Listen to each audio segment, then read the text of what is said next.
Hello friends, ಇತ್ತೀಚೆಗೆ so am I ತುಂಬ use ಮಾಡ್ತಿದ್ದಾರೆ ಜನ ಎಲ್ಲರೂ. ಸೋ ಆಮ್ ಐ ಅದನ್ನು ಹೇಗೆ ಯೂಸ್ ಮಾಡಬೇಕಂತ ಬಹಳಷ್ಟು ಜನರಿಗೆ ಡೌಟ್ ಇದೆ. ಹೇಗೆ ಯೂಸ್ ಮಾಡೋದು ಗೊತ್ತಾಗೋದಿಲ್ಲ ಅಂತ ಹೇಳ್ತಾರೆ. ಸೋ ಆಮ್ ಐ ಅಂತ ಹೇಳಿದ್ರೆ ಮೀ ಟೂ ಅಂತ ಅಷ್ಟೇ. It's very simple. Me too ಅಂತ.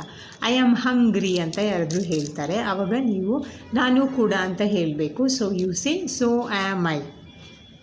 I am travelling tomorrow. So am I. ನಾನು ಕೂಡ ನಾಳೆ ಟ್ರಾವೆಲ್ ಮಾಡ್ತಾ ಇದ್ದೇನೆ. I am learning singing. So am I. ನಾನು ಕೂಡ ಸಿಂಗಿಂಗ್ ಕಲಿತಾ ಇದ್ದೇನೆ.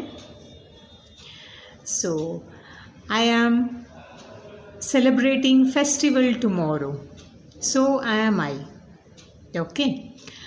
I am learning colouring, painting. So am I. ನಾನು ಕೂಡ ಕಲರಿಂಗ್ ಪೇಂಟಿಂಗನ್ನು ಕಲಿತಾ ಇದ್ದೇನೆ. ಯೂಶ್ವಲಿ ನನಗೂ ಕೂಡ ಅಂತ ಯಾವಾಗಲೂ ನೀವು ಹೇಳ್ತೀರಾ. ಯಾರಾದರೂ ಹೇಳಿದ ತಕ್ಷಣ ನನಗೆ ತಲೆನೋವು ಅಂದ್ರೂ ನನಗೂ ಕೂಡ ತಲೆನೋವು ಅಂತ ಹೇಳ್ತೀರಾ. ಸೊ ಅಲ್ಲಿ ಮೀ ಟು ಅಂತ ಹೇಳಿದ್ರ ಬದಲಿಗೆ ಸೊ ಆಮ್ ಐ ಅಂತ ಯೂಸ್ ಮಾಡಿ. Okay. Have a great time and enjoy the rain. It's raining too much. Reigns pouring. Have a great time.